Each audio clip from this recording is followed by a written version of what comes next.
Hi, everybody, and welcome to week 7, our last week together. So, congratulations for getting through organizational behavior. I know there's 1 week left to go, but great job so far, and I look forward to working with you over the over the last week. So, what I wanted to do was take you through a little bit of week 7, the readings, the DQs, and talk that through a little bit. So, as you know, the learning outcomes for week 7 are to recognize the positive and negative aspects of power and influence, and also explore change, development, and innovation in organizations. So, of course, there was chapter 13 and 14 from our textbook in an article titled Power Relations in Organizational Change, an Activity Theoretic Perspective.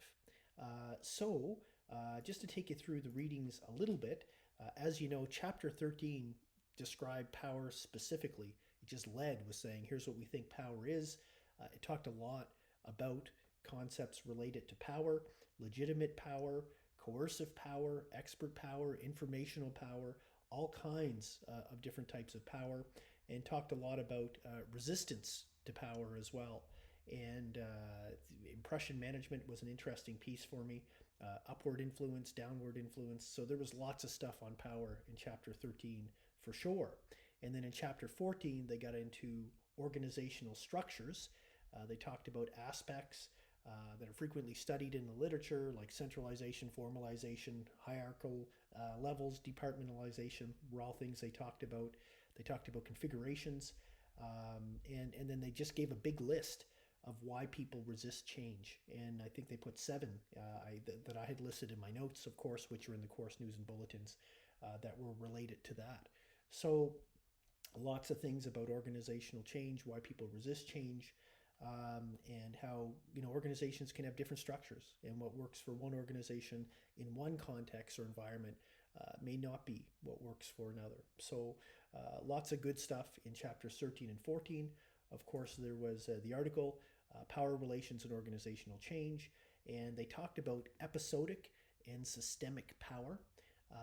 So, for example, I'm just reading a quote here. Episodic forms of power are to be more effective when it comes to expanding social relationships and interpretations, although episodic forms may also be used to restrict learning as well. So one thing I would suggest you do in addition to reading that article is to even Google or take a look for definitions and examples of episodic and systemic forms of power. It might just help to build some more background knowledge, maybe even before you read the article, just to do, like I said, a quick Google search, look at episodic power, systemic power, and that will help you get through that article, because it can be, it's a bit of a challenging read for sure.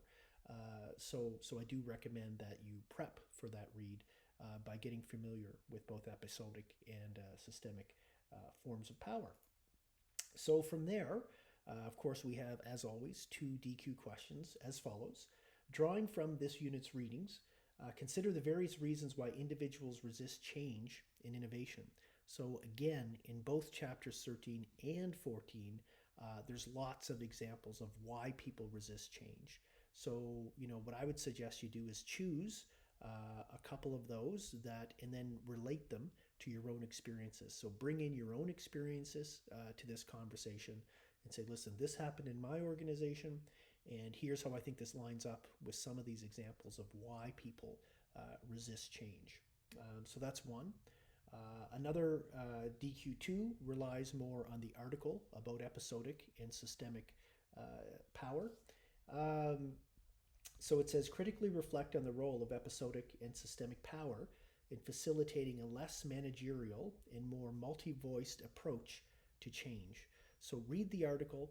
Again, I would suggest you bring in your own examples from your own context, your own organizational context, but also feel free to reach out to other sources in terms of saying, okay, what's my understanding of what episodic power is? What's my understanding of what systemic power is? And I think you'll find lots of connections between that and what we've talked about throughout the course. Again, I think you're going to get some of it from the article, but it may help to look at a couple additional sources as well, just to make sure you're really feeling good about those two topics. So as always, you'll find my own comments and notes within the course news and bulletins. You'll see me on the DQs throughout the week. And have a great week 7, everybody, and we'll talk soon. Thanks.